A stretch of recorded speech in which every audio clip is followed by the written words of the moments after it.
We are coming to you live, not from Arnold's, from the Dilworth Neighborhood Grille here on Selection Sunday. Fonzie and Kuchi Cutting here on the back. I am Mike Pacheco. We have Reggie Walker here, the pride of Penn State. Also was with the Carolina Panthers, formerly at ESPN.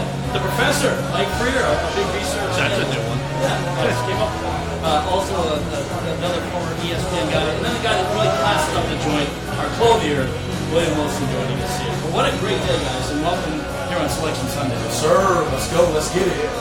Let's get 68 for playing games. 64-1. Yeah, that's why I did that. We're on the same page. Well, there's a couple things. Speaking of those. Yeah, I was going to say, there's a couple things we got to talk about, because obviously later in the show we'll get into 64 versus 68, because I think there's still some uncomfortability, I think, with the play-in game. I know Reggie, we talked about this in the pregame show meeting, so I think we'll get into that a little bit later. But obviously, let's start with maybe the big controversies of today, which is the teams that got in and the teams that didn't get in. Yeah. And Reg, I'll start with you. I mean, the one that stands out for me, and listen, I'm a proponent of the regular season's got to matter. You got to win your way in. And to me, to see a team like St. Mary's with a top 40 RPI, 28 regular season wins. The only thing they couldn't do was climb the mountain and beat Gonzaga consistently, particularly in the tournament. Yeah. In that particular case, they actually lost to BYU. Yeah. But all they did is win, and all they continually do consistently is win basketball games. So for a team to have 28 wins, only 5 losses, an RPI in the top 40, and not getting the NCAA tournament, and oh, by the way, and I'll get into this later, I noticed there's a 2 seed out there with a double digit in terms of them L's. I'm going to just leave it right there. Syracuse, I think, surprised a lot of people. Surprised me, and surprised me not just because they got in, but who didn't get in, as you mentioned before. Reggie and I were talking about this while they were doing the selections, and I understand their strength of schedule at a conference was nothing to write home about, but I'm having a hard time understanding how Oklahoma gets in and Syracuse gets in, and then Oklahoma State does not, given the teams they beat in the conference this year and where they beat them. And Notre Dame. And Notre Dame, too. Notre Dame's an interesting story. Basketball team when they're whole. Right. Oklahoma had that 4 or 5 game losing streak though in February, which didn't help them. They were rolling up until the beginning of February. They went right in the tank at the end of the year, and that really, you never would have thought a few weeks ago that they were ever in question. But they weren't just losing either. They were losing bad. They were getting embarrassed. They were getting bad. They didn't put up much of an effort in the conference tournament. They just, Trae Young played a good game finally, but they just did not play well. And Oklahoma State beat them twice. Yeah. And went to the conference tournament. Oklahoma State went to Kansas and beat them. They beat Kansas twice. It didn't matter. Oklahoma State went to West Virginia and beat West Virginia. Beat Texas. It didn't matter. They beat Texas. The list of teams that they beat in the conference this year is ridiculous, and I don't see how. I understand why Oklahoma got in. Not to play the conspiracy role, because we'll get into that. But also, they were in the NCAA released their Sweet 16 early in this January, I think, and Oklahoma was on it. So this is why I don't like that concept. Oh, and a lot of people don't like it, for that reason. And for Oklahoma not to get in, when they were viewed by the NCAA as one of the top 16, I understand the NCAA's reasoning on that. But I thought Oklahoma State should have been one of those teams in. I agree they should have gotten in, but at the end of the day, it comes down to money. Basketball or secondary comes down to money. If you got a star on your team, they can find a way to justify it, they're going to get in. That's what it all comes down to. Oklahoma has a star. You got people want to tune in, they want to watch him, they want to see him play. It brings in viewers, brings in sponsorship dollars. At the end of the day, it is what it is. Mine is not so much about who got in as much as where someone were placed, kind of like what you were talking about. Who would have thought that when Duke Carolina played each other, they weren't playing for a seeding, they were playing for a location. Right, yeah, how about that? They were playing to see who has to pay by plane tickets and who rides a bus. That's exactly right. That's what the whole game was about, which is an atrocity to say the least, given the fact that, like you said, one's got double-digit losses. It should have no way in the world of being a 2 seed. Well, North Carolina beat Duke twice, so that's what Not the fact that they North won Carolina that was game, also but sixth in the ACC. well, and they get a 2 they were seed. sixth, but Right. they Well, they were sixth. tied for. They were tied for third. There was Yeah, a bunch right. of teams. And tied. remember, Right. before the But loss all to that Virginia just- last night, people were talking about North Carolina winning that game, potentially being a number 1 seed. Which is absurd. I'm sorry. Well, It was Right. 7 losses or It 6 was losses. absurd, but it was only because It would've been so 9. many of these other potential 1 seeds weren't getting the Right, job. right. If Duke had made it to the finals of the conference, maybe they'd be the number 1 seed with a loss to Virginia in that title game. If Xavier had managed not to lose to Providence, well, they would have been. I mean, well, they got I get what they you got mean the- there. They got the But 1 seed anyway. But I think Providence is a better basketball team than people give them credit for. well, I did too. Oh, yeah. They're a tough win. Their record notwithstanding, that's a really good basketball team. They tend to start games slowly and have to kind of fight their way back. Ed Cooley does a tremendous job with that group, keeping them together. Yeah. And listen, it's something you guys know. I talk about this all the time. Veteran leadership on a basketball team is huge. Absolutely. At the point guard position for Providence, Kyron Cartwright out of Compton, he's listed at 5'11". He plays like he's 6'4". Left-handed kid, nice jump shot, ability to drive and attack the basket, Yeah. finish with both hands around the rim, and if you're not careful, he will dunk on you. So when you look at that basketball team, because to me, to win in the NCAA tournament, there are a multitude of things you got to have. But one of the first things you have to have is steady guard play. If you don't have steady guard play to get your team in the sets you want, if you don't have steady guard play to get the ball to the right people in the right situations, if you don't have steady guard play to limit and mitigate turnovers and be the first line of defense on the backside, if you do turn it over, you're going to have problems in the NCAA tournament. And Providence, to me, is one of those teams that has that particular ingredient. And what's also I like about Providence, this is their 5th straight NCAA tournament appearance under Ed Cooley, which is a school record, 20th overall. And you're talking about Dave Gavitt way back in the day. Yeah. You're talking about Patino. Rick Barnes was there. So that's an illustrious group. And I think the other cool thing, this probably is Pete Gillen, too, right? Pete Gillen was there too. And probably not necessarily a cool thing for people down here. I grew up in New England. But Ed Cooley's a Providence native. Yes, he is. So not only is he Yes, a good he is. coach, but he's also a guy from the area. So that's pretty good. he's a And this, superhero. and this ascent probably would have happened a year faster. People don't really remember the story, not to go too far back. We know about Chris Dunn. Ricky Oh, yeah. Leto and Chris Dunn came in together. Yep. Ricky Leto had some qualifying issues. He sat out a year, and the whole thing was, Ed talked to this kid. Reportedly, Ed had a conversation with him, and they said, look, if we're going to fight for you to get eligibility after you sit out, we expect you to come back for your second year, which would have been his redshirt freshman season. Yeah. And they did everything they were supposed to do on their end in terms of Providence, the university in particular. And Ricky Leto put his name in the draft anyway, never played a game at Providence. So that slowed down the process for Ed Cooley, and still look where he's at right now. All right, before we move on from bubbles, let's talk about maybe some schools that maybe have had a legitimate beef about not being in some of the schools we haven't mentioned already. Louisville, do we feel like they have a good enough case? I thought they had I'll put it this way. I'll say it this way. I thought they were better off than Syracuse. I'll put it that way. I'll say this about Louisville, But I think the Rick I don't- Pitino stigma was still sitting there. I think absolutely, and I'm not a big conspiracy guy. We talked about this before the show, and we'll get into that, I'm sure, later. I'm not a big conspiracy guy, but if Louisville was on the bubble, given all the garbage that's been going on with that program, I could not see, if there was a way to keep them out, they were going to keep them out because the NCAA does not want the half of the questions on media day No, they don't. to be about the FBI investigation. Right. So Well- there was no way they were going to get in if they were on the bubble. If Well, they had, Well, the thing is, with that controversy, Louisville was never going to be on the bubble. They were just looking for a reason to not have them. Yeah, they had to be in. It had to be definitive, without question, surefire, or you were out. Exactly. That was And your that's- only chance at all. There was no opportunity for Louisville to ever squeak their way in, slide in through the back door, coming through the whatever colloquialism you want to use. That was never going to work because Louisville, they wanted them out just like they wanted North Carolina where they wanted them, and they both now got what they the wanted. flip side is, real quick, the flip side of that is Louisville had a really good season. They did. Considering all the crap that went on. They really had a much better year than I bet you people anticipated. And to the committee's defense, Louisville was not great down the stretch of the season. No. They were okay. They weren't great down the stretch of the season. And that's one of those situations where you look at all the things added up and you look at those last 12 games, and Louisville's a team that's on the outside looking in. Yeah. Mississippi State and USC, also a couple schools that didn't get in. Mississippi State had 23 wins, but they really didn't play anybody. And USC, what, the second or third best team in the Pac-12 and doesn't get in. They were the number 2 seed, at least, in the Pac-12 tournament. Yeah. To me, if you're a top 2 team in a Power 5 conference and you can't get in that large bid, and then that tells me there's some other stuff going on, especially when you look at some conferences with 8 and 9 teams in the field. All right, we're moving along here. We're going to get some cheeseburgers. I think we're going to get some wings. We're going to get some the nachos here. Well, fantastic. Because Chusky boy need an 8-piece. Brother needs the food.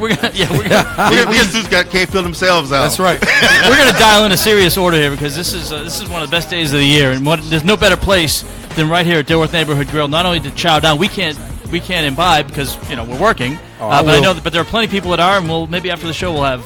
Well, there's a will, there's a way. And my name is William Wilson. There's twice the opportunities. We're going to eat on air today. All right. So we got plenty to come here. We're going to take a look at some of the automatic bids for the tournament. We'll go through some of the matchups, and we'll tell you who's coming here to Charlotte because I think there's some pretty interesting matchups. So that's all I had here when we're talking about sports.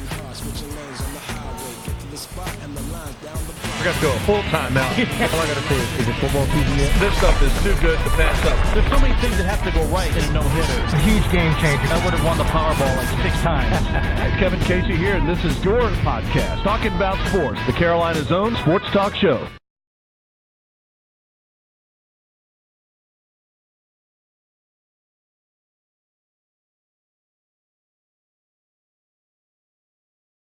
We're talking about sports on We're talking about sports at ADSN. I don't gotta say that. We're talking about sports in, oh God, I forgot. ADSN. What is it? ADSN. ADSN, okay. Yeah. We're talking about sports. Talking about sports. We're talking about sports. Talking sports. Talking about sports. We're talking about sports on ADSN. Talking about sports on ADSN.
We are talking about sports, and we are here at Dilworth Neighborhood Grille. One of the best days of the year for anybody that likes sports. Absolutely. Because it is Selection Sunday. We're getting fired up for what's going to be coming for the next 3 or 4 weeks. Culminating with Final Four, the madness. And it's going to be here in Charlotte this year. We'll get into that here in a minute, but we wanted to take a look quickly at just some of the automatic bids. And one of the reasons why I wanted to get into the automatic bids, not the obvious ones. I mean, obviously, Virginia's going to do well. They're an automatic bid. But I want to also get into some of the smaller schools that received automatic bids that may have a chance to make some noise in the conference tournament. And you're looking at schools with coaches that have been there 3 and 4, 5 years. You're looking at generally schools potentially that have third, fourth-year guys, a lot of senior guys. So I think these are kind of some of the interesting schools. Teams like Montana. Their coach is in his second year. He's done a fantastic job. A lot of people don't really know much about Lipscomb, but Lipscomb out of the Atlantic Sun. Yeah, the A-Sun, historically, and I'm not going to sit here and act like they've won a whole bunch of games in the tournament. Well, Belmont's usually the big. Belmont's usually, but the A-Sun is always. They generally have their conference champion that gets in. They generally give somebody a little bit of a problem because the style often is so different. So that's one of the things I like about when you talk about the A-Sun. But how about this? How about the South Dakota State Jackrabbits? Yes. Okay, this is a program that 4 or 5 years ago, nobody thought about them touching the tournament. This is what why do I want to say it's their third bid in the last 6 or 7 years. Second straight. I mean, And all it's of a third sudden, overall and fifth in school history. yeah. I mean, all of a sudden, here comes this program that's finding a way to get in the tournament every year. And I'm gonna tell you something. Believe it or not, there's a couple athletes on that basketball team. I'll tell you this. I'm a fan of, we talked about this earlier, the way college basketball is now, because there's so much emphasis on freshmen and they just simply can't shoot yet. I think teams that put the ball in the basket have a big advantage. Absolutely. It sounds very simplistic, but if you can score on offense, your chances, I think, are really good in this day and age. And the team you mentioned before, Lipscomb, you asked Florida Gulf Coast about them because they put 108 on them in the they Big Ten did. Finals. I think they had about 60 at the half. Yeah, didn't they? exactly. It was insane. They were up 30 in the first half. I mean, they're going to have a hard time, and playing with UNC, that's exactly how they want to play. So it could be, bet the over for starters on that one. Yeah, bet the over. But they don't have enough horses to run with them heels. Yeah. Well, how about Davidson? They won the A-10 today. Yeah. I mean, it's perennial with Bob McKillop going to the tournament. It's 14th for the school. You got to say it, or am I going to say it? I'm going to ask the question, and so you can answer it. With what he gets every year from a talent standpoint, who's a better coach than Bob McKillop in the country? There are a lot of people, Reggie, that would tell you that you give your best five to him and he'll win with them. And that's my point. Yeah. Bob McKillop, to me, is easily one of the top 5 X and O basketball coaches in the country. I think he doesn't have the that talent. way. Is it that much? I mean, I don't know. So I'm not. This isn't an argumentative standpoint, but is it that he's that great of a coach, or just is it the talent just not that good in that division? Well, it's twofold. It's a talent. It's a talent. I don't want to say lack of talent, but it's a different type of kid. It's a different type of athlete that you're bringing to a place like Davidson, as opposed to not. And I'm not trying to call anybody out. As opposed to a place like a Kentucky, as opposed to a place like even a Memphis. Right. It's a different kind of athlete that's going to But he's a different kind of guy. And he's a different kind of guy. Old Him school in and the Rick sense. Byrd Right. at Belmont. Yeah. Rick Byrd, at one point, he told his guy he don't want him dunking the basketball because a layup is a higher percentage shot. Right. Those are the types of coaches. And I'm not saying Bob McKillop's the same way, but he's similar to that. They're very much old school. They play percentages, and they get into running their system, and it's not all about one guy. They took a major step in class when they went from Southern to A-10. Big time. Big time. And it took them a couple of years. Yep. to catch up. It took them not nearly as long as probably people thought to get to where they are. They just won the A-10 in about third or fourth year in the A-10, and they have one of the best players you haven't heard about, but you're going to hear about him in this tournament, Peyton Aldridge. Yeah, he can go. He's a 20-point guy. Yeah. He's a tough out. He can hit from the outside. He's a big guy. He looked great in the A-10 tournament. He's looked good all year for them. Yeah. He's going to be one of those players that you're going to hear about because I think they're going to win at least a game. Right. And I think speaking of coaches, a coach that's we probably doesn't get talked about very often, but in the coaching circles, I think you'll get a lot of phone calls this offseason. LaVelle Moulton in North Carolina Central. Absolutely. Yeah. You know, he's one of those rising stars. He Absolutely. And this was a Coach down Hayes year in for the him, summer. and they still won the conference. Yeah. They tournament. still won the conference. They're playing Texas Southern. It's great. Which I is think another. Yeah, but I think he may How be about Mike pull that Davis? one out. You know, but I think because they got veteran leadership, they've got good guard play. Yeah, they've got they a do. coach that these players buy in wholeheartedly, Absolutely. full fledged. I think he can get maybe one or two, maybe even 2 games out of this. With that being said, that is one of the better matchups in a first 4 in terms of matching talent and ability. People don't realize this is what Texas Southern does every year. They go on the road and they play everybody. Yep. And a lot of That whole times they conference get does, though. hammered. And they Right. they do that because they have to make money. They have Texas to Southern make did games. not win Correct. a game before January. Yeah. They didn't win a game. Mike Davis does this every year, and they get into conference play, and it's transfer you. He's got a bunch of transfers and all these things going on, and all of a sudden you look up conference SWAC championship game. Here comes Texas Southern, 13-19. I think they're 14-19 this year, heading into the tournament. That's what they do. North Carolina Central, we saw them a couple of years ago get in the tournament with that great atmosphere for their conference tournament championship game. So I think it's going to be a really interesting matchup in Dayton. I know a lot of folks are saying, MEAC and SWAC. I don't care. I'm going to tell you right now, it's going to be a very competitive basketball game. Exactly. If you just look at the games and don't look at the name. the symbols, you will really enjoy yourself. All game, no name. Marshall, I thought, was interesting as well. They won Conference USA. Yeah. And Dan D'Antoni, who's the brother of Mike D'Antoni. How about that? But we talked about old school guys. He's an old school guy, but he is kind of matured into the new style of playing basketball because he was asked last year, I think it was last year or the year before, somebody asked him a question at the conference tournament about threes. Yeah. And he basically went off on the person asking the question, like, do you watch basketball anymore? Right. Because the Golden State Warriors have made a living at the three-point line, and why not? The corner three, in his opinion, is the best shot in basketball. And we're seeing, Reggie, a lot of teams in college now playing that more up-tempo. Winthrop does it. They want to get threes, they want to get transition threes, and they want to play at a higher pace. Absolutely. It's trickling down to all levels. I mean, I talked to recently. I had a chance to talk to Bart Lundy, the head coach at Queens University of Charlotte, top 10 program, Division II basketball. And one of the things that they talked about a couple of years ago when they didn't get, obviously, as far in the tournament as they wanted to, they said, we got to go get more shooting. And they went and found that because they want to use the three ball as a weapon. When you can shoot the basketball that well and use the three ball as a weapon, you got a chance. Think about this. One of the best three-point shooting teams in the country in college basketball is who? Villanova, the number one team in the country. They shoot the three ball at a very high clip. We'll get into some of that later, but that's an entire group that can shoot the three ball very, very well. You know who the other team is, and for most of the season, they led the country in threes attempted. It was Savannah State. Yeah. And they shot, I think, like 1,100 or 1,200 threes, a couple hundred threes more than the next team after them. I mean, that team was just jacking up the three ball. But that's kind of how the game is. Yeah, when you watch Marshall play, you'll know it's a D'Antoni team. Oh, absolutely. Absolutely. They took the most threes in the Conference USA. They made the most threes.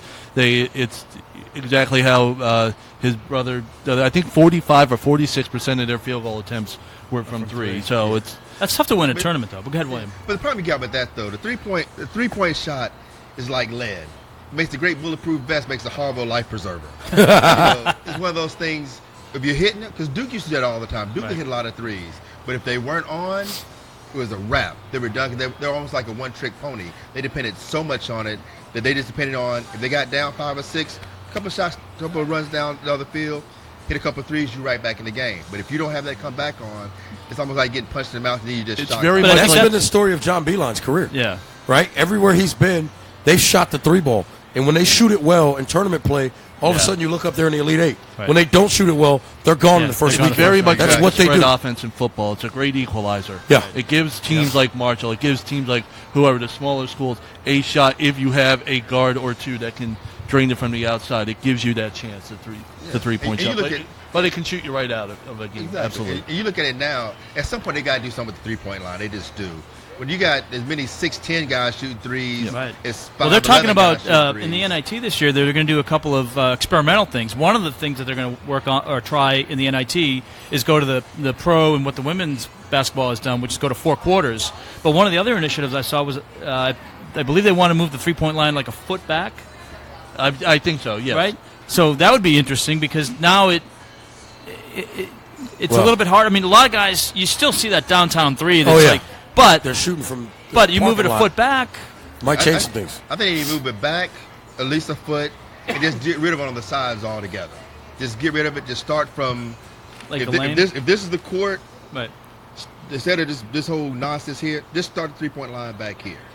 And just take away the whole sideline, baseline. Just corner three. Completely. Corner three. Because it's never going to get any further away. All they're going to do is stay in the corner. Right. Unless you can, you're allowed to go into the first row, grab some popcorn, and shoot a corner three. Exactly. You got guys out here with size 20. Like the Globetrotter. Do it like a Globetrotter. You can't, you can't do that. I don't mind the experimenting for the NIT with the. I love it. I think it's great. I'm not a huge fan of pushing the three-point line back all of a sudden as an experiment or whatever. I think it's a little too gimmicky. I get what they're trying to do. Right. They're using it as a testing ground. Let's see how it works. I don't know what difference it's going to make other than we're going to see shooting percentages go down. And I'll tell you what. I'm sorry. No, it's just I don't know if it seems more experimental than it needs to be for an NIT, for a tournament that's really I enjoy it. I think NCAA should just move it back all together. But I think what you'll see now coaches will have to actually game plan. You can't you can't depend on the three to bail you out because moving that back and especially if you get rid of baselines, you just eliminated half your three-point shooters. I'll tell you what else I think it would do. I think moving the three-point line back, not that I'm a total advocate of it, I think it would fix some late-game situations.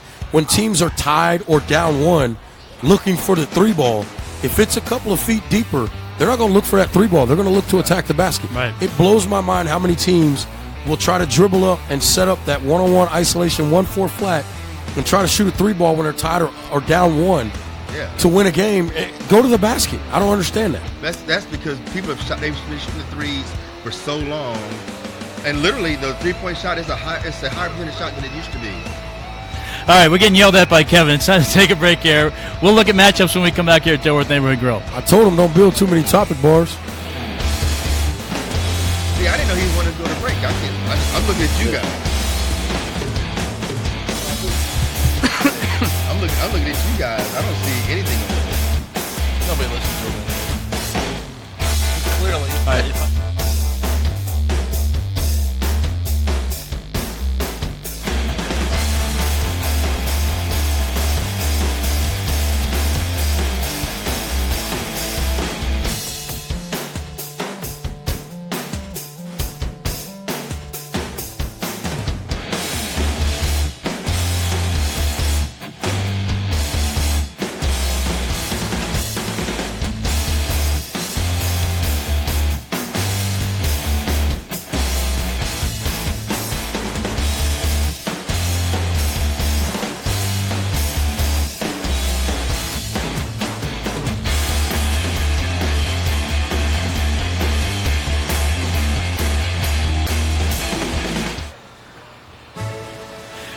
We talk about sports here at Dilworth Neighborhood Grille. I am Mike Pacheco.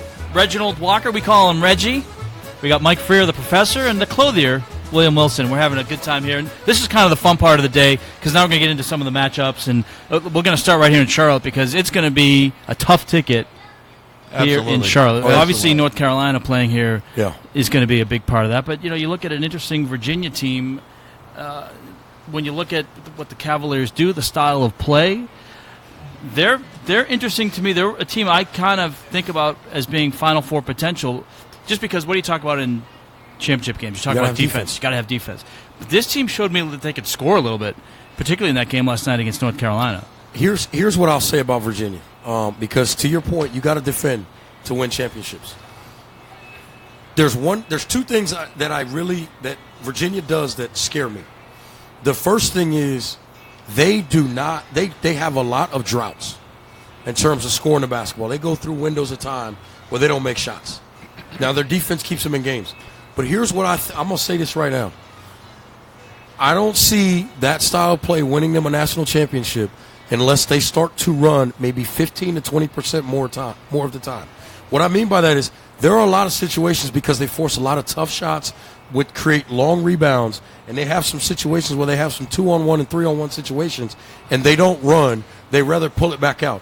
I think if this basketball team is willing to take some of those opportunities and convert them to layups, all of a sudden they're not playing games to where they're dealing with a team that feels like they're out of it and the team's only down 6. All of a sudden the team's down 11 or 12, and they're completely out of it and completely deflated.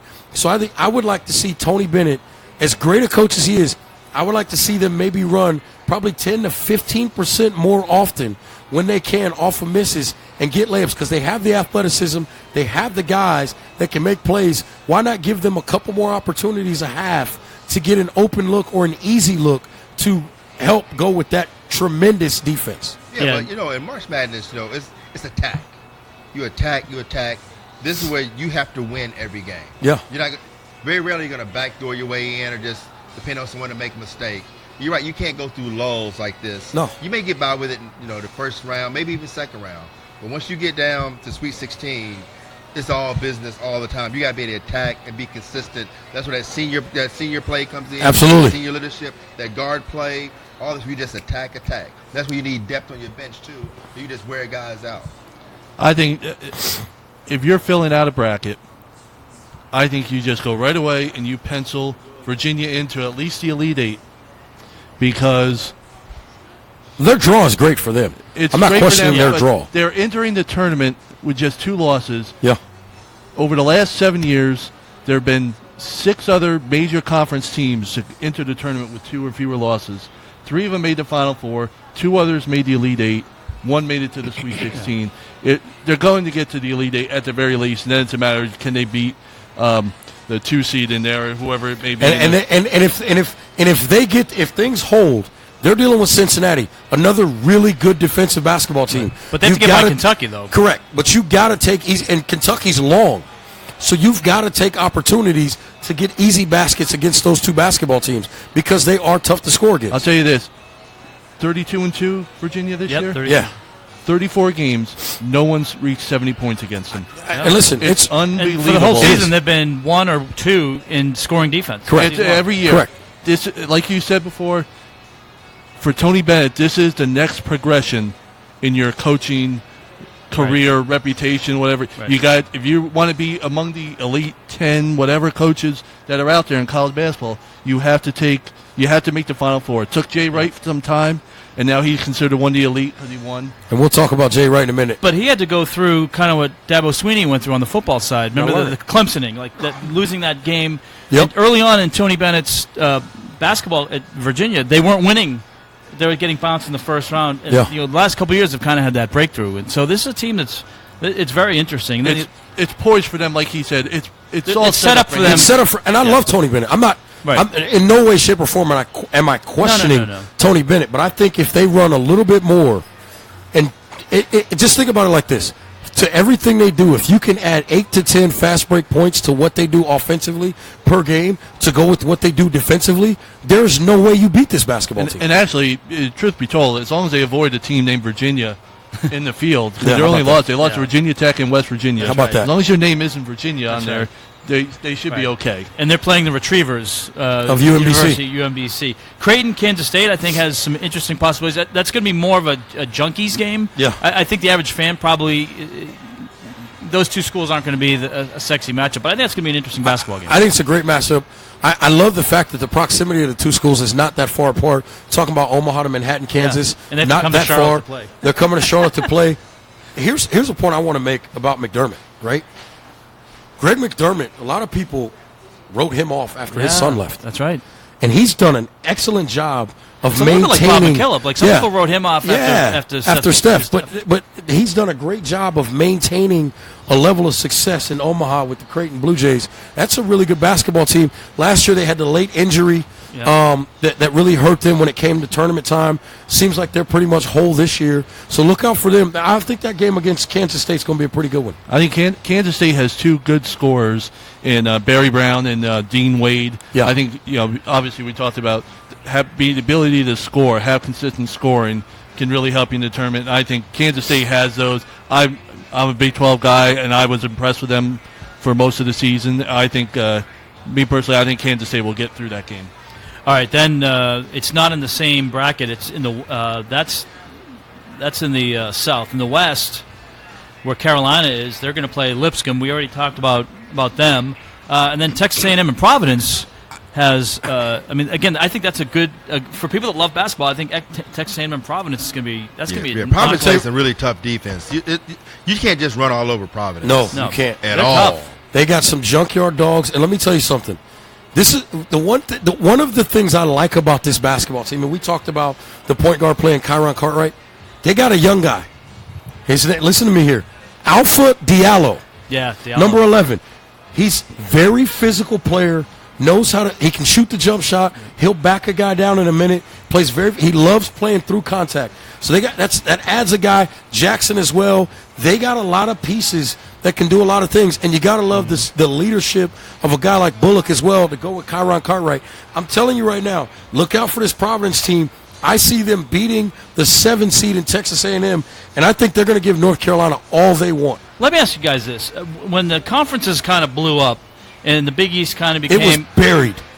But the Big East you have to give the Big East a lot of respect right now with Providence, Villanova, Creighton. I think some people Xavier. I think a lot of people thought that maybe the Big East was going to crater, but Seton Hall? It has thrived. Seton Hall. Yeah, Kevin Hillert's done a great job there. They've done an excellent job, and let me tell you something. I'm and you guys know me. When it comes to sports, I'll watch almost anything.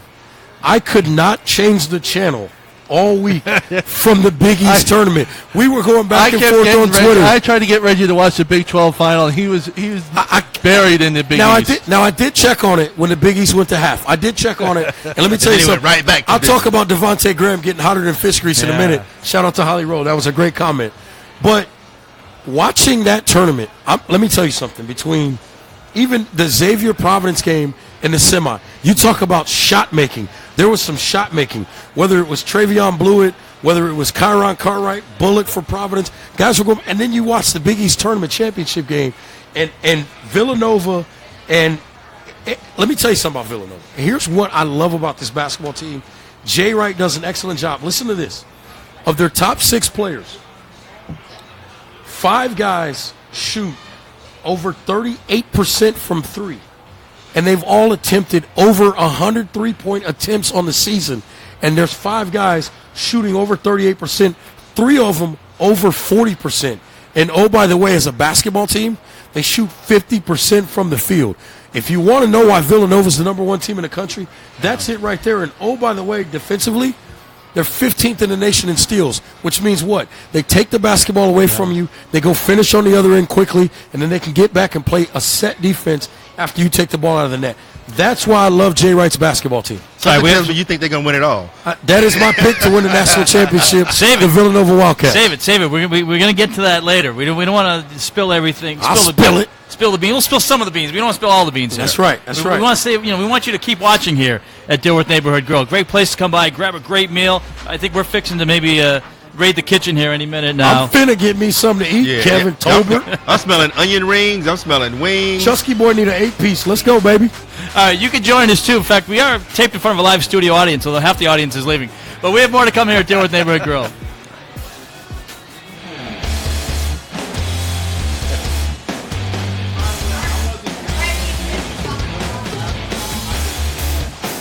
Oh, no, I thought it was funny.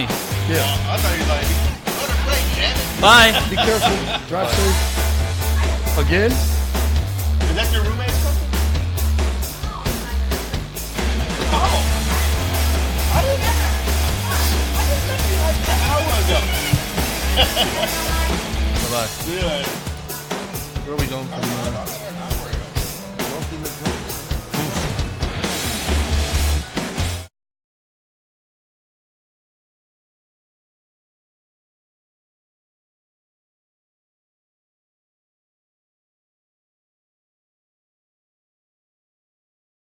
We're going to go a full timeout. All I got to say is it football season yet? This stuff is too good to pass up. There's so many things that have to go right in a no-hitter. A huge game changer. I would have won the Powerball like 6 times. Kevin Casey here, and this is your podcast, Talking About Sports, the Carolina's own sports talk show. We're talking about sports on We're talking about sports at ADSN. I don't gotta say that. We're talking about sports in, oh God, I forgot. ADSN. What is it? ADSN. ADSN, okay. Yeah. We're talking about sports. Talking about sports. We're talking about sports. Talking sports. Talking about sports. We're talking about sports on ADSN. Talking about sports on ADSN. Yeah, she's lit. We are lit up here at Dilworth Neighborhood Grille. We're having a great time. It's March Madness. I mean, how can you not have a great time on Selection Sunday? Oh, come on. March Madness, baby. Padantes, baby. Super scintillating, sensational. Come on, well done. Come on, man. Come on. Let's moving on. Are you going to do like a Jay Billis? Just be very like sophisticated? I won't do, promise you, I won't do either. Okay. The Billustrator. Where's he at? All right. Well, speaking of Jay Billis, he's a Dookie. Duke Iona, they get shipped out to Pittsburgh, or shipped up, I guess, to Pittsburgh. Iona, I think, has an interesting matchup. Maybe not the way that Tim Clues likes to play, but they had a very tough conference championship in the MAAC, and they weren't the number 1 seed, but they won the conference tournament, and now they're going to play Duke. Yeah, Tim Clues has been here before. He knows what he's walking into. The problem is, he's going over to Pittsburgh, which, lucky for him, they don't have to play Duke in North Carolina, but Duke's got, I think, clearly, Duke's just got too much size, too much talent. I think this game is close for maybe the first 6 or 8 minutes. But after that, it's all Duke all the time. This game might get ugly by the end of the first half. Is it me, or does it seem like every year, we look at the area that Duke's at, you just kind of go, they're just going to just walk through this. I'm just looking at this. I don't even see why Duke starters should even have to play in the first 2 rounds. I think Rhode Island's better than people think. Rhode Island's better than people think. Yeah. Oklahoma can score a lot of points. They're probably better than they think, but that's like saying, they're better you can think, which means they may give Duke's second string a tough game. And if they can get there, Michigan State is one of the best defensive teams in the country. Now, the problem is I don't think they have enough size to play consistently against the size of Duke inside in particular. Bridges is a pretty good player. My biggest question with Bridges is, what is his skill set? He's very athletic. He's got a great body, NBA body, but what is his skill set? But we know Michigan State will pound you on the glass. They'll beat you up. So I think that matchup with Duke could be a particularly interesting one in that part of the bracket. The good thing about, if you're a Duke fan, the last 2 or 3 weeks, their defense was a real issue at the beginning of the year. Yeah. And it's really improved. And with the talent they have to score, if they play the defense that they play, they can be a really tough team. You could totally see them getting to the Final Four. You could see them winning it all if they play that way. You know, the game against North Carolina notwithstanding, they've really improved on defense. And I think that, they have an excellent chance to make it, obviously, to the Final Four. And, William, let me ask you this, because the one thing about Duke is they have a ton of talent, a lot of youth. Mm-hmm. If they run into a team with some experience, is that something that might be concerning? I mean, experience is always the X factor. The experience is always the X factor. Now, the thing that could offset that X factor is sometimes you get these young guys with nothing to lose. Yeah. They're too dumb to know the moment's big. They don't know. They don't know what they don't know. Yeah, they don't get so caught up in it. And they just play loose, free, willy-nilly basketball, and all of a sudden it's like the N1 mixtape tournament. So you got to be really careful sometimes. But I think at the end of the day, experience always wins out. And the thing about Duke, that's a good point. You talk about the moment being too big. Duke schedules for big moments. They schedule early against big teams. Right. They go to the big arenas. They go out to Chicago and play there. Yeah. They played in the Madison Square Garden in the ACC tournament. Their kids are ready. Barclays Center. Yeah. ACC Barclays Center, yeah. But they usually play like that coaches versus cancer. But they play the coaches versus cancer. They do all those. They do all those things. And plus they play, they play North Carolina twice, which is a big deal. Right. So those kids are ready for the moment, I think, a lot better than maybe some other teams that have young players. Yeah, to a point. But the thing is, these guys, AAU ball and all that, where these guys playing and stuff like this, the star treatment they've getting, the venues mean nothing to them anymore. They don't. Exactly right. Madison Square Garden, Barclays, none of that stuff, all these hallowed halls that we grew up talking about, they've been playing them since they were 15 years old. They don't care about going to Barclays Center or anywhere else. So that's not really a big deal to them. But you can play all the, playoff caliber games you want during the season, but when it's the championship. It's like, when it's the drill and when it's real life. And at the end of the day, at the end of the day, this is one and done. And that's where I think, in particular, a team like Duke with a guy like Grayson Allen, despite everything that he's dealt with and done, being a 4-year guy that generally is going to have the basketball in his hands, with an experienced coach and Coach K that they're on the same page for the most part, I think that helps Duke and it helps those young guys because when in doubt, put it in Grayson's hands, let him direct traffic, and make decisions with the basketball. Yeah, because I think you look at when you're Duke, when you walk into the campus as a Duke basketball player, a Chapel Hill basketball player, a Kentucky Wildcat, a UCLA Bruin, there are certain schools you walk into that, just the school alone, you're a veteran player 3 games in because there's so much pressure, stuff that comes onto you for being a star at one of those programs that halfway through the season, the pressure you've already been under for carrying that name on your jersey, I think that takes a lot of that out of the way. I will say this, even though I question whether or not they deserve to get in, a matchup between Duke and Oklahoma in the second round would be really interesting with Trae Young, maybe the player of the year, going up against Mike Krzyzewski and all those other young guys. And Duke playing a zone against the guy that will shoot the ball from deep. Yeah. That's interesting. That makes it very interesting. And like I said, I don't know if they belong in there. I don't think they do. But now they're in. They can get by Rhode Island. That would be a fun matchup to watch in round 2. Absolutely. Speaking of in the zone. Yeah, we got some good stuff coming. Coming over here. All right, so the 4 number ones, Xavier, they'll have a play-in game. Virginia will play Maryland, Baltimore County. Villanova will play a play-in game between Radford and Long Island. And then you have Kansas will play Penn. Before we get to the number ones, and is this the year, the question we ask every year, the play-in game, I thought initially was an interesting idea. I don't know if the execution is what I would like it to be, because essentially you have 2 teams playing to be a 16 seed, And then, depending on the year, you have 2 other teams in this year playing to be an 11 seed. Of course, nobody's listening to me because all of a sudden this great food is just. Oh, I'm listening, and I'm getting ready to eat too. And you are? What's your name again? What was that? Who are you? Let me just get my notes out of here. I ain't been using them anyway. I mean, just toss them to the side. Yeah, what were we talking about earlier? So Steve, what's going on, man? Hold on, let me get you. Yeah, give him the mic. Let me get you some. You know I don't like to share my mic, but I'm gonna do it anyway. So Steve, what do you got here?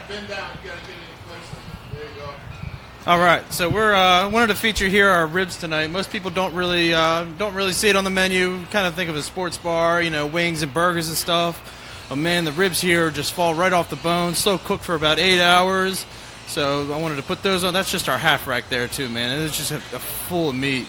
Here tonight we're also doing the chicken speedy steak nachos here, pub house nachos, which are always one of our popular items. Drizzled in the beer cheese, a little bacon on it, man. This stuff's really good. We're also doing our spicy sweet wings here. It's got a little bit of a hot flavor at the top of the tip.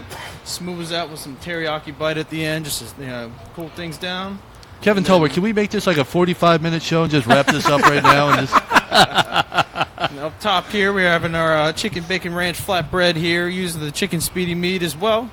Just drizzled with some ranch on top. It just really brings it all together. And then, of course, our ever-famous beer cheese pretzel as well. I have a question. What are the rest of you guys eating? What's the difference between flatbread and just a pizza? Well, the flatbread here, we use more of like an artesian bread, a little bit smaller. The pizzas is an actual hand-tossed... Get back in the shot, Steve.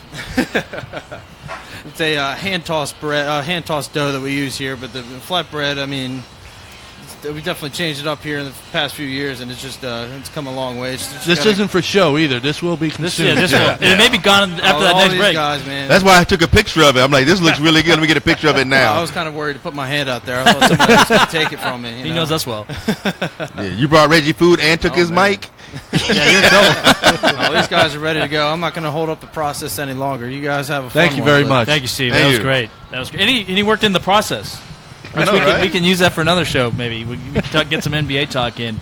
But to get back to the playing game, because what's better to talk about playing game when you have like 6 different plates of gorgeous food in front of you, delicious food. You can give it a shot.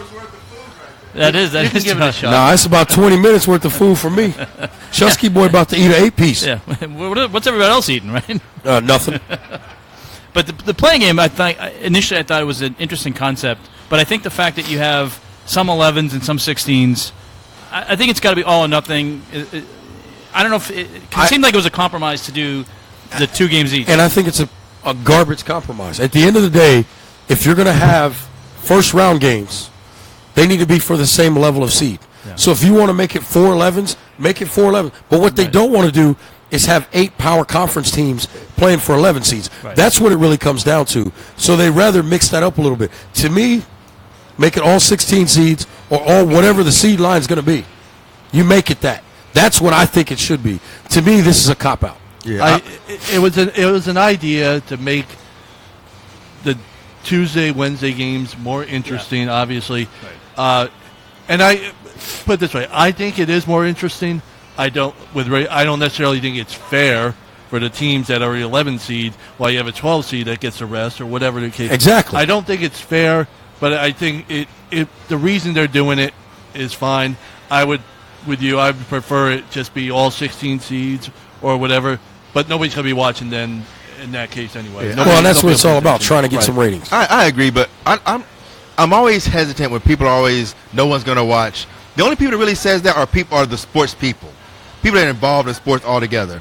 People that their fantasy stuff, they got their brackets and all this stuff, they're fully invested. The average Joe Blow guy on the street, this may be one of their bracket busters are in this. So I think sometimes they be so careful. Sometimes you're so close to the forest that you can't see the trees. So I think that's what happens. Because when I'm out in the street, I hear people all the time talking about the playing game. They talk about it because they're like, hey, because it's their bracket. The playing game is just as important to them as the final game. Well, it's another opportunity for people that like to put something on the game, too. And right. And I'll say one thing.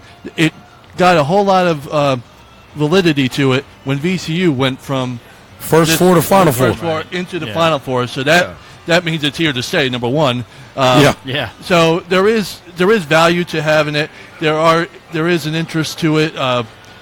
there's some good matchups, but I agree with you. As far as the fairness goes, it probably isn't. Yeah, I like the idea of it being all 16s. I like it being all Or 16s. it can be all 411s. Yeah. I don't care what the number is, but it should be all the same number. Would it be too That's my gimmicky point. if you change it from year to year? Like 1 year it's a 16, 1 year it's 11. And I think you got to say it before the season No, starts. right. No, but I mean that's what I mean. Like Right. like 1 year it's like going into the season, all right. If you're one of the first 4, you're playing for an 11. Yeah. Yeah, But but I'm fine with that too. Yeah, but I think it should always just be 16s all the time. If it's going to be a true, too. play-in game, it should always be a 16. Yeah, let's tell the It's truth. unfair for These teams 11. are not really invited anyway. Yeah, because you look at if you're an 11, like why should I be playing, take a chance of losing when 12, 13, 14, 15, and 16 are behind me, exactly resting up? They automatically, they don't have to go They through get this. to the weekend, right? Now, Yeah, they you know get what's- to the weekend. But you can also yeah. feel like a sense of accomplishment if you win the play-in game. Yes, you're going to be a slaughter to the lamb, but you can say, hey, you know what? We won an NCAA tournament game. Right. Now we're going to go play. Going back to let's help coaches keep their job by being able to say, well, I won an NCAA tournament. No, you didn't. You played another 16. The rest of the country doesn't respect it. Yeah. Neither does the committee. So why are we even doing it? Well, the thing is, ADs don't care. ADs are going to go, you want a playing game, you're not going to save your job. I think a real Well, AD it's 's not another gonna round care of about money, that. so that's a good thing. But it for also us. But I'm depends too, saying- because a lot of those teams that are in the play-in games have won their conference tournament. Correct. But, So- but what it does, it helps for recruiting. You get a chance where, again, another day, people get to see you. So there's one of these guys that may not be going to Kentucky, Arkansas, wherever. Right. But, you get a chance to be seen. It's a recruiting Yeah. tool. Well, and you're in That the kind of tournament. You have to pour your Yeah. you have to pour your water into the blue NCAA cups, walking on the floor. Let me ask you It's this, set up yeah. like an NCAA first round game. Here's a Because question: it is. what if you say it helps recruiting? I don't dispute that at all. But if you went to all 16, right off the bat, the MEAC and the SWAC champ are going to be part of that because it's just how it's been. Yep. It's one or the other every year. Usually, yeah. They're probably, is that help recruiting? If you're one of those schools to know that what we're going to be going to I can't do any better than the playing game, and we're going to be out. I'm never going to be experiencing a tournament. Well, you want to have a chance to be in that situation, and I know it never happens. I'm not you saying want, that's a fact. I'm just throwing. it no, out but there you as want to a have the opportunity to be a 15 or 14 or 13. Yeah. You're still playing for all that. Right, and that's fair. I'm just saying the MEAC and SWAC traditionally end up being a 16 seed. True. Right. And because of in large part because of what you said, they schedule so hard in the Right. because Because they're not going to have an RPI to get a They're not gonna 15 have or- there's a Right. really good chance they'll have a losing record, but be a good team. I'm just wondering if you're always going to be that 16 seed and always going to be going to Dayton under our scenario. And that was the point I was getting ready to make. Let me ask you this. Have you been to Dayton before? I have. You've been to Dayton. You've been to Dayton? Mm-hmm. Okay. So when you go back, what's the lure? What's the lure of going back to a place you've been? If you look at a program like Texas Southern, Right. Mike Davis's kids, and I'm not disrespecting Dayton at all. Those kids know what's there. Mm-hmm. Those kids want to come to Charlotte and play a Thursday game. They want to go to Pittsburgh and play on a Friday. Right. They haven't been there. It feels and more that's like a my tournament. thing. It feels more like a tournament because you're going somewhere you haven't been. Right. You're doing the whole big press conference. You're doing the practice, the open practice, just like everybody. There's so many more factors to it that you don't necessarily get the same feel when you're in Dayton.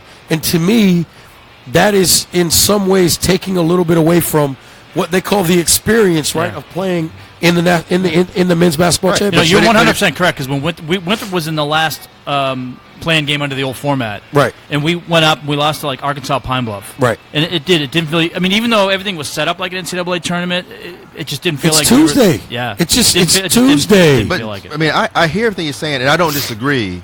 But again, you have to do something. But again, I don't want to be an 11 seed and lose in Dayton. I would rather be a 16 seed and lose in Dayton because at least, for lack of better terms, I lose where I'm supposed to be losing. And if I keep winning, it's not going to be an issue anyway. Right. If you are another VCU or whatever, yeah, or you you're could, Weber or you could State. win on Tuesday you know. and be on your way to the Yeah, Final Right. Four. like I said, at the end of the day, it's not the NCAA's job to make sure you have a great experience during the tournament. It's your job to keep winning and get to the tournament. All right, we've been talking a lot about losing. We're not going to lose weight because we got a great set of plates in front of us with some great food here at Dilworth Neighborhood Grille. We encourage you to come down, especially when we're taping. You can kind of hang out with us. We had some good friends, met some new friends today here at There you Dilworth go. Neighborhood Grille. Always happens. It always happens here at Dilworth Neighborhood Grille. One more segment to go here on the Talk About Sports. We're back after this.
We're talking about sports here on Selection Sunday at Dilworth Neighborhood Grille. No better place in Charlotte to come watch games, get a great meal. There's great drink specials here, and the food here is Thank God fantastic. we got some napkins. And we got napkins, we got plates. We're all set. And the good news is, we get to eat. well, we've also we get feedback here on the show. We get live feedback. Our good friend Terry Allen's been watching, and he said the food looks delicious. And to that I say, TA, you got to come out and hang out with us because this food is fantastic here at Dilworth Neighborhood Grill. You just can't have ours. But You can't have our food. Yeah, you got to get I'm your not own. sharing. But order Reggie's your not own. sharing. I mean, it was tough enough just to get him to share the mic, let alone let him to share. Shout out to my man Pratt. Hey, Pratt, I got some wings. Oh, never mind. I take that back. I know you're a vegetarian. I can My point bad. you- yeah. Oh, the pretzel's good and the nachos. We got you. We'll show you exactly where to get the menus. How about that? That's exactly right. We'll help you with menus. We'll even help you with silverware and napkins and plates. And all the water you can drink. Just don't touch our food. Yeah, and all the water. With fruit in it, because, we got to get our fruit on. Exactly. All right, before we get out of here, a couple things we want to get into real quick. Is this the year a 16 beats a number 1?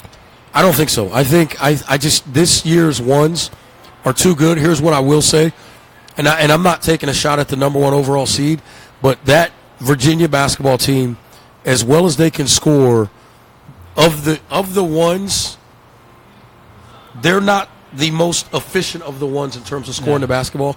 Villanova, as we talked about, they shoot it at a clip of 50% for the team throughout the season. So I think Virginia, somebody's going to look up and see a score and think Virginia's in trouble when they're not. Right. But it's just because of the way Virginia plays. Yeah. So don't be concerned. In no way, shape, or form do I expect Virginia to be challenged by a 16 seed. But because of the way they play, it might look a little weird. I don't think 16 is going to be the one. I think the gap gets even closer, however. Right. And I will say, if there is going to be one, if I were Kansas and my shooting wasn't on this particular day, you could really find yourself in trouble with 5 minutes to go against Penn. Yeah.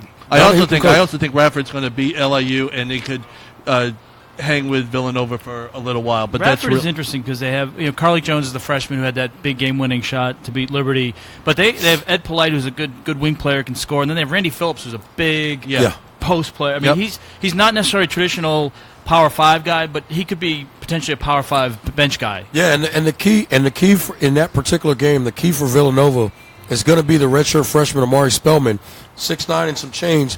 Big fella inside, comes off the bench. Yeah. He may have to play some more minutes to deal with that. How about a 2 versus 15? Does a 2 win this year? Because you look at the ones we talked about already. Lipscomb's probably not going to beat UNC. I don't think that's realistic. Iona Duke was one that we kind of bandied about earlier as Cincinnati, well. I think I love Coach Hunter at Georgia State. I just don't think they got enough. Yeah. Cincinnati defensively is just too good. Yeah. And then I think Purdue's going to be just too big. Yeah, they're too big. I mean, they got two guys 7'2", 7'3". Haas and what's the other kid's name? They're just too big inside at Purdue. And then the Edwards, they're not brothers, but the Edwards guys, Carson and Vincent Edwards, are just too good. All right, let's go around the horn here. Who do you have it winning it all? I got Villanova winning it all. I trust Jay Wright. I like what he's done with his team. They've won everything they've been asked to win. Obviously did not win the regular season. Xavier took that crown in the Big East. I like what they have. Here's the thing I like about Xavier the most. Villanova the most. Of those 6 key guys, 5 of them have had a redshirt year. 5. And when you look at a guy like McCall Bridges at 6'7" and some change, ability to shoot it from deep, he can guard 1 through 4 with no problem. We talked about Spellman, the big guy coming off the bench, and what better leader on the floor than a third-year guard in Jalen Brunson, son of Rick Brunson. Kid knows how to play the point guard position, left-handed, shoots it well, attacks the basket, finishes with both hands. We know about Phil Booth, the elder statesman of that group as well. Look out for Villanova. I expect them to cut the nets down again. Mike? I'll say this real quick. My Final Four, I'm going to have Virginia. I think Tony Bennett makes it. I think Michigan, John Beilein, is really going to make it out of there. I like Villanova to make it to the Final Four out of the East. And my pick to win it all was back in October, November when we started this. And I can't go away from them now. I'm taking Duke to win it all. I think those kids, I think Grayson Allen is going to be, just like we said, the senior leader that they need with those young guys. And they have, at the end of the day, they are loaded with talent. Now, it's just young. And if Bagley plays like he did at the beginning of the second half against North Carolina, I'll say this. I still think he's the second best player in the country. I think DeAndre Ayton is the best player in the country. But if Marvin Bagley plays the way he played at the beginning of the second half against North Carolina, I can see Duke winning it all and cutting the nets down. William? Well, I may be a Taylor, but I'm an econ major, and so to me it's all about numbers. And I don't. The numbers just can't add up for Nova to not win this. It just doesn't. They're too good in too many places. They're too strong in too many places. They're better where they're weak than a lot of teams are in their best spot. I think Nova's going to run away with this. I don't think it's going to be even a competition. But before we go on this, because I know we're going to break pretty soon, we got to talk a little bit about my Razorbacks. I got my Razorbacks. Yes, that's right. Got my Razorback clips on today. Got my cufflinks on. You know, I don't know if we'll beat Butler. I'm pulling for us to beat at least win one. I hate be one and done in the tournament. It just makes my skin crawl, makes my brain itch. But you know, I'm pulling for my Hogs to do their thing. I was hoping they'd be in Charlotte, or at least in the area again. They were Greenville last year. But I may have to fly to Detroit to see my guys do their thing. Your team has a chance to make it to the second weekend, I think. Because we talked about before the show. They can score the basketball. And I'm, like I said, one more time, I'm a big fan of teams that can put it in the basket. Arkansas can. They had a good showing in the SEC tournament. They did. Making the semis. I think they can make it to the second weekend. I would be happy with that. And I'll give you the other caveat with Villanova. Because they're so similar in size, whether it's Bridges, Pascal, all those guys, they switch a lot of actions. And when you can do that, it makes your defense that much more efficient.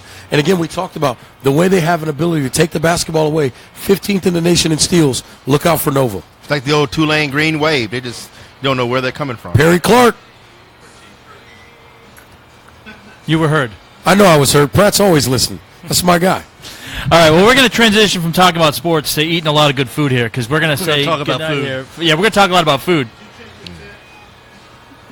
Oh, I'll keep going while Reggie checks his text here. But we have some great food here at Dilworth Neighborhood Grille, and we encourage you to come out here. We're here once a week. It's a great opportunity to talk sports. Obviously, you have a great meal. They have great drink specials here. And this is a fantastic place to watch a game. They got TVs all over the place. And we're always taped in front of a live studio audience, and we welcome you to come out and enjoy the atmosphere here. And go check out this young lady, Cy Harley. I might have messed that name up. Cy Harley. No, you got it right. Check her out over there on Hawthorne Lane in Charlotte. She does it all, services, weddings, funerals, DJ services, live music. She's got it all. So check her out. She's over here chilling offset with us, enjoying her time. I'm not sharing my food with you, but we love you anyway. Thank you, fan. Yeah, and you know, we need her to do maybe a Talk About Sports theme song. Yeah, we're going to have to get her to. We got to get that score. We'll get Kevin Tober to open that wallet up. All right, I think that's a good note to end it on. Hope you enjoyed Selection Sunday. I know we're going to enjoy the tournament. And, of course, follow Talking About Sports all year long, especially throughout the tournament. We're going to have a lot of great stuff coming up here talking about the tournament. So for Reg, for Mike, for William, I'm Mike. For JT and Kevin who aren't here, I'll say thank you to them. Thanks to Kevin Tolbert. Thanks to the folks here at Dilworth Neighborhood Grille. Let us come here every week, talk and have fun, and eat some great food. So have a great week, and we'll see you in a couple of days. Go Hogs. Tournament starts Thursday.